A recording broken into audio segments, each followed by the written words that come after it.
3, 2, 1...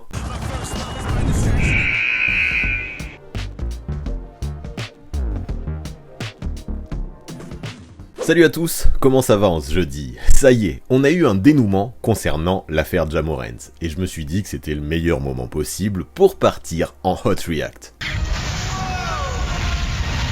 Ouais, là, le meneur des Grizzlies, depuis la fin du mois de février, traverse des histoires sombres, dont certaines qui remontent à cet été. Ouais, tout ça, on va essayer de le résumer, je vais essayer de vous donner mon point de vue là-dessus, histoire qu'on puisse avoir un avis global, et surtout, on va essayer de parler du futur. Là, maintenant, on sait qu'il doit écoper d'une suspension de 8 matchs, mais ma question, elle est plus globale. Alors, on ne perd pas plus de temps, et c'est parti! Ja Morant en a-t-il définitivement terminé avec les conneries?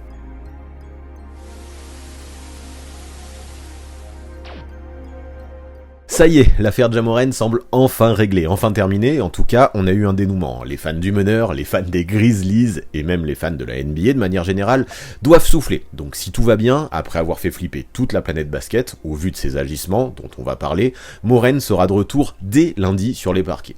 Mais avant de parler un petit peu de toutes les conséquences de ses actes, de tout ce qu'il va devoir faire, de toutes les choses qu'il va devoir remettre en question, de ce que ça pourrait impliquer aussi pour lui et pour l'équipe, j'aimerais faire un petit rappel des faits, c'est nécessaire. Parce que oui, si en ce moment le focus est surtout sur l'incident du strip club, durant lequel le mec a sorti un gun pendant un live Instagram, un truc vraiment pas malin c'est sûr, il faut pas le cacher, le meneur des Grizzlies n'en était pas à son coup d'essai, et avant cette histoire, qui on l'espère tous pourra représenter un déclic chez lui, Ja, en moins d'un an, a quand même fait en sorte d'avoir un paquet de casseroles aux fesses. Le premier incident, il a eu lieu cet été, sur le playground qu'il possède, là, derrière sa maison, dans son jardin. Alors que, comme souvent, il le fait régulièrement pendant l'été, il avait organisé un pick-up game, le ton serait monté avec un gamin de 17 ans. Les deux se seraient énervés, et selon le gamin, après que Morant lui aurait rendu le ballon de manière agressive, celui-ci aurait rétorqué en lui envoyant le ballon dans la tronche. Ça l'aurait touché au menton. Ce geste aurait mis la star NBA dans une rage folle, il se serait jeté sur lui, et l'aurait roué de coups, à 12 ou 13 reprises, selon l'adolescent. Là, les potes de Ja, qui, on les a déjà vus, ont pas l'air de rigoler, serait intervenu, mais tout le monde a fini par être séparé. Sauf que toujours selon ce qui se dit, ça se serait pas arrêté là. Morant serait ensuite revenu à sa maison pour ressortir dans le jardin, un gun à la ceinture pour menacer le gamin de le buter. Et forcément, normal, toute cette histoire, quand ça a été public, a pris de l'ampleur. Maintenant, ce qui est certain, c'est que c'est difficile de dénouer le vrai du faux là-dedans. On va pas se le cacher, il y a quand même du flou. Selon le clan Morant, le gamin aurait lui aussi menacé le joueur, lui disant qu'il allait revenir plus tard et brûler sa maison. De plus, la mère du gamin, elle est déjà réputée pour porter plainte pour tout un tas de choses, pour tout et n'importe quoi. Elle a déjà un passé de plainte et de justice avec les pompiers de Memphis, ou encore avec l'école de son fils. Elle en est pas à son coup d'essai. Et donc du coup, selon Morant et selon son clan, elle aurait tout amplifié pour récupérer du fric, et aurait même demandé jusqu'à 20 millions de dollars aux joueurs NBA. Donc Morant, lui, devant la justice, il a avoué, c'est lui qui a frappé en premier, une fois qu'ils se sont balancé le ballon, c'est lui qui aurait mis le premier coup, mais toujours selon lui, ce serait juste de la légitime défense après les menaces du gamin. Donc ce qu'on retiendra, c'est que dans cette histoire, de toute façon, moi je veux pas non plus me mêler de ça et aller au-delà de la justice, le joueur a été acquitté, mais déjà, on en est conscient, cet événement avait pas forcément fait du bien à son image et à sa réputation. Mais sauf que ça a continué, et le deuxième incident dont je veux parler, c'est celui qui a eu lieu là, cette année, cette saison, après le match face aux Pacers. En fin de rencontre, on a vu que le ton y montait entre Ja et le banc d'Indiana, avec Andrew Nembhard qui aurait demandé à son père, qui est présent au premier rang comme souvent, de la fermer, et Chris Duarte aussi qui s'en est mêlé, tout comme des potes de Morant qui étaient présents eux aussi au FedEx Forum. La dispute aurait ensuite continué dans le vestiaire, puis sur le parking, avant que tout le monde ne soit finalement séparé et que les Pacers puissent repartir dans leur bus. Tout ça, ça aurait pu rester anecdotique, mais le problème c'est qu'ensuite, le staff d'Indiana, alors que l'équipe était en direction de l'aéroport, aurait ensuite aperçu une espèce de SUV avec Morant et ses potes dedans, encore eux, qui roulaient lentement à côté du bus avant de les doubler. Mais le souci, c'est que pendant qu'ils étaient à côté, tout le monde aurait vu une espèce de point rouge là se balader à travers les vitres du bus, comme une espèce de laser de sniper en fait. Et là les Pacers en sont sûrs à 100%, ils ont été menacés par une arme à feu. Là aussi, pour le moment, la justice et même la NBA ont classé l'événement sans suite, car il n'y a aucune preuve tangible que tout ça est vraiment arrivé, qu'il y avait une vraie arme, etc. Du côté du clan Morant, de toute façon, c'est toujours la même défense. Tout ça ne serait qu'un tissu de mensonges afin de nuire à la réputation du joueur. Mais de plus en plus, avec tous ces événements qui se passent, on pouvait se poser des questions quand même sur l'attitude de Ja Morant et sur le comportement de son entourage aussi. Le seul truc sûr, c'est que Davonte Pack, bien impliqué dans le bif pendant le match, c'est le meilleur pote ou l'un des meilleurs potes de Ja Morant, a été banni à la suite de ces histoires du FedEx Forum, la salle de Memphis. Mais le problème, c'est que déjà on a ces deux événements, mais c'est pas fini, parce que début mars, une autre histoire encore a fait surface pour un autre truc, un autre événement qui aurait eu lieu cet été. Dans un magasin de sport, la mère de Ja aurait eu une dispute avec un employé, Moren, ça lui a pas plu, il serait revenu avec un groupe de potes et tous auraient été interceptés par un agent de sécurité. Encore une fois, le ton serait monté, Ja lui aurait demandé à quelle heure il terminait le taf pour ensuite régler ses comptes, ce que l'employé, l'agent de sécurité, a pris pour une menace. Normal. Sauf que là, encore une fois, ça a été difficile d'en conclure quoi que ce soit, parce que, à nouveau, aucun agent de police n'est intervenu, aucune preuve n'était suffisamment précise, et tout a encore été classé sans suite. Là, quand même, malgré tout le flou qui existe autour de ces événements, on commence à s'en rendre compte. Ok, pour le moment, rien n'est certain, mais ce qui est sûr, c'est que l'image de Ja, elle était en train de prendre un coup dans l'aile. Le mec fait partie des plus gros vendeurs de maillots de la NBA, c'est un mec super bankable, qui gagne des millions en sponsors chaque année, et cette image de gangsta, fortement, elle déplaît à tout le monde, elle déplaît à son entourage, elle déplaît aux sponsors, elle déplaît à la ligue aussi. Le mieux pour lui, à mon avis, à ce moment-là, c'était de faire profil bas, de raser les murs. Et pourtant, et c'est ça le plus gros problème à mon sens, c'est pas du tout la voie qu'il a décidé de prendre. Déjà, alors que ces histoires devenaient publiques, le meneur de jeu a voulu jouer la carte de la provocation en s'amusant à célébrer un panier de sa team sur le banc en mimant des flingues avec ses mains. C'est pas malin. Mais le truc qui a vraiment secoué la NBA, vous le connaissez, et c'est surtout ça qui a fait flipper tout le monde. C'est que peu après, le 3 mars dernier, là, dans un strip club de Denver, Moren s'est filmé au cours d'un live Instagram affichant une arme, là, comme ça. Mais pourquoi il a fait ça, Ja Moren? Franchement, je comprends pas. C'est pas ce que j'appelle se faire discret, c'est pas ce que j'appelle raser les murs. Que ce soit vrai ou faux, ce qui a été raconté avant, est-ce qu'il y avait vraiment besoin de faire ça, besoin de provoquer de la sorte, là? Moi, je capte pas, vraiment. Je vous montre pas la vidéo, là, pour éviter d'avoir des soucis, mais quelle idée? Franchement, il y a quelque chose qui m'échappe. Là, évidemment, ça devenait de plus en plus compliqué de l'innocenter pour tout. Peut-être que ça avait été exagéré, ce qui s'était passé avant, mais ce comportement, cette attitude, moi je comprends pas. Et évidemment, sur ce coup-là, on a la justice, mais aussi la NBA qui ont mené leur enquête. Du côté de la justice, on a vite décidé de laisser tomber. Dans le Colorado, de toute façon, on le sait, il y a des lois comme ça dans certains états aux États-Unis où il n'est pas interdit de porter une arme. Et vu que Morent, visiblement, n'a menacé personne avec son arme, balèque finalement, il était dans son droit. De plus, il y a le patron du strip club qui est intervenu et qui affirmait que Ja c'était un client super respectueux, qui n'avait fait aucune vague, qui dépensait énormément d'argent, on voit les billets qui sont au sol, et qui surtout n'avait jamais dépassé les bornes avec le personnel ou avec les danseuses. Le mec venait juste s'amuser, on en pense ce qu'on veut, venant d'un joueur NBA, on juge si on veut ou on juge pas, mais quoi qu'il en soit, moi ce que je retiens c'est que c'est légal. Sauf que la NBA, elle est allée plus loin, elle a pas vu ça du même œil. On le sait, depuis l'affaire Arena Scranton, où il y en a un qui avait sorti des guns pour menacer l'autre dans le vestiaire, la ligue peut être ultra sévère en ce qui concerne les armes à feu en termes d'amende et de suspension. Là, de toute façon, le règlement est clair, il est interdit d'avoir un flingue dans l'avion, en déplacement ou encore dans une salle, dans les vestiaires ou ailleurs, dans tout ce qui concerne la NBA et le sport professionnel finalement. Donc la question, elle était là. Comment Moren s'était-il procuré son gun et est-ce qu'il l'avait pris avec lui dans l'avion? Et ça, si ça avait été le cas, si ça avait été prouvé, il aurait pu avoir une suspension record. C'est pour ça que il y a une enquête menée par la Grande Ligue qui a commencé.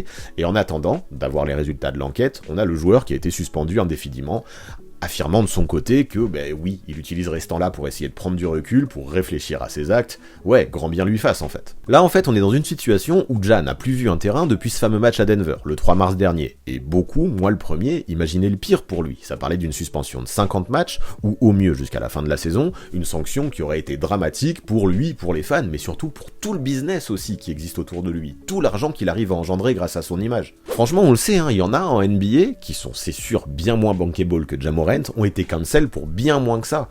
Mais hier, c'est bien pour ça que je fais cette vidéo, la NBA enfin a rendu son verdict, et il a été plutôt clément. Pour avoir sorti une arme et l'avoir affichée publiquement sur les réseaux, Moren doit écoper d'une suspension de 8 matchs sans salaire, soit une perte environ de 700 000 $.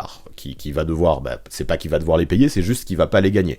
Pour un comportement qui va au détriment de l'image de la ligue, ouf, on imagine que les fans des Grizzlies enfin arrivent à souffler. Ils savent que normalement, ils vont voir Ja Morant avec eux pour les playoffs. Vu qu'il a déjà manqué 6 rencontres, son retour là est imminent, et a priori, dès lundi, on pourra l'attendre sur les parquets. Et là, on va pas le cacher, on va pas passer par 4 chemins non plus, il revient de loin quand même.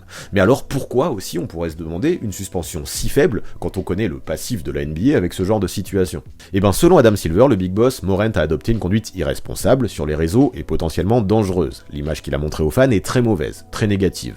Cependant, l'enquête n'a jamais pu prouver que l'arme appartenait à Ja. Ça aurait pu être un de ses potes qui lui a filé pour le live Instagram, et ça n'a pas prouvé non plus qu'il l'avait apporté avec lui dans l'avion.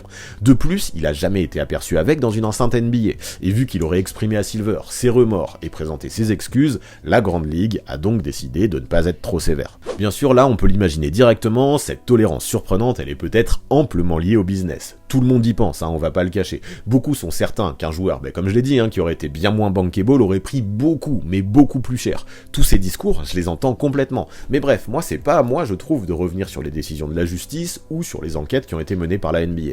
Non, moi ce qui m'inquiète, c'est que cette attitude globale là, qu'il a montré ces derniers temps, je la comprends pas. Pourquoi jouer au gangster? Pourquoi constamment essayer d'aggraver la situation dans laquelle il est déjà pour jouer la provoque, en mode j'en ai rien à battre, je suis au-dessus des lois. Ça moi je comprends pas. C'est pas digne d'un joueur NBA de son statut, et clairement, ça ruine son image et potentiellement sa carrière par la suite, qui sait. Aujourd'hui, en vrai, je m'en fous de savoir si ce dont il a été accusé depuis l'été dernier est vrai ou faux. Je veux bien laisser ça dans le passé. Par contre, maintenant, après cette alerte qui aurait pu être dramatique, vraiment, là je mâche pas mes mots, je veux qu'il y ait un déclic chez lui, une vraie remise en question dans son attitude. Je ne laisserai plus rien passer. À la base, il a pas l'air d'être un méchant garçon, mais je me dis que dans son entourage, il va falloir faire de l'écrémage. Ses potes, ils donnent pas l'impression de le tirer vers le haut.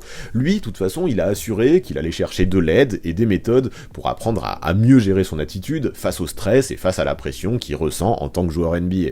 Pourquoi pas, hein, il a également présenté ses excuses à la Grande Ligue, aux fans, à la ville de Memphis et à tous les gens qu'il aurait pu décevoir ou offenser. Pour moi, de toute façon, ça c'est la moindre des choses s'il voulait revenir sur les terrains. Hier, il était invité sur le plateau d'ESPN, interviewé par Jalen Rose, et il a avoué qu'il avait fait une terrible erreur avec ce live Insta, expliquant que ce genre d'image qu'il donnait ne correspondait pas du tout au gars qu'il était vraiment, lui qui dans son discours condamne toutes sortes de violences. Il réalise qu'il est un rôle modèle pour des enfants comme pour des adultes, et admet qu'il ne peut pas se permettre d'adopter de telles attitudes. Dans son discours, il semble prêt maintenant à prendre de meilleures décisions, à agir plus intelligemment, de façon plus responsable.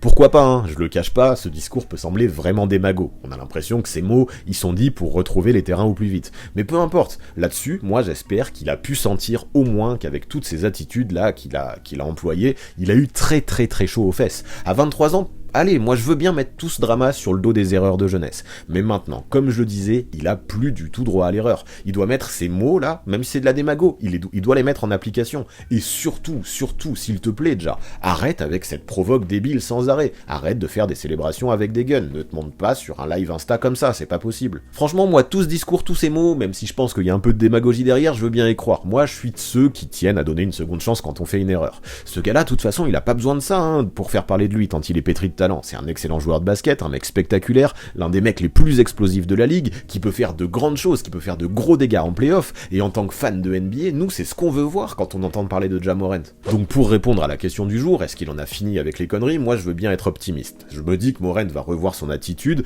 de toute façon la ligue veillera au grain, tout comme les sponsors, ils feront en sorte qu'il soit mieux entouré, qu'il prenne de meilleures décisions, que l'image qu'il montre publiquement soit beaucoup plus contrôlée. Ils ont trop de toute façon à perdre tout le monde financièrement si c'est pas le cas. Donc lui, si tout va bien, lundi normalement il devrait jouer à domicile face à Dallas. Ok, franchement c'est très court, mais tant mieux, hein. C'est plutôt cool pour lui et pour les Grizzlies qui retrouvent les terrains si vite. Là, pour ce match-là, j'attends de lui une énorme perf, et si ça n'a pas lieu, c'est pas grave, on va pas lui en vouloir. Par contre, je veux qu'il brille sur cette fin de saison et en play-off globalement. Les Grizzlies ont besoin de lui, actuellement ils ont des ambitions, ils luttent pour la 2e place dans la conférence Ouest, c'est fort, et quoi qu'on en dise, sans Ja Morant, c'est plus la même team. Steven Adams, plus tôt dans la saison, avait déjà mis en garde ses coéquipiers, qui étaient trop jeunes, trop immatures, et qui, hors terrain, ou même dans l'attitude, dans le trash-talking, n'apportaient pas le comportement de sportif professionnel avec des ambitions. Il sentait aussi que Morant c'était vraiment une bombe à retardement, qu'il était mal entouré, et qu'il aurait peut-être besoin d'un déclic pour retrouver la bonne voie. Donc let's go maintenant, ce déclic il a eu, et si cette suspension elle ne suffit pas, moi je saurais plus quoi faire, je pense que je laisserai tomber. À partir de maintenant, de toute façon, il n'y a plus le choix. Ja Morant, je ne veux plus en entendre parler que pour le basket, que pour ses grosses perfs, que pour ses super actions, ses shoots clutch, ses méga dunks. Qu'on l'aime ou qu'on l'aime pas, c'est difficile de cacher que Ja Morant, c'est un joueur magnifique à observer sur un terrain de basket. Et en tant que fan, imaginez qu'il peut laisser ses histoires sombres derrière lui pour performer dans les conditions où il est le meilleur, c'est-à-dire avec une balle orange entre les mains, c'est tout ce qu'on peut espérer. Perso, j'y crois, je pense qu'il est capable de ça, d'oublier tout ça et de laisser ça derrière lui. Mais maintenant, ça va être à lui de jouer. Moi, je l'ai pas mis l'autre jour, là, mercredi, dans ma liste des joueurs que j'attendais le plus sur la fin de saison et sur les playoffs. Parce que je savais pas encore ce que la NBA déciderait, et son avenir était trop flou, selon moi, à ce moment-là. Mais maintenant qu'on sait ce qui va se passer, maintenant qu'on sait qu'il va revenir dès lundi, dans cette liste, je le place au sommet. C'est le joueur pour lequel j'attends le plus sur le terrain, pour cette fin de saison et pour les playoffs, pour qu'il nous fasse oublier définitivement tout ça. Je ne veux plus jamais avoir à parler d'autre chose que du basket concernant Ja Morant. Au moins, je crois que j'ai été clair.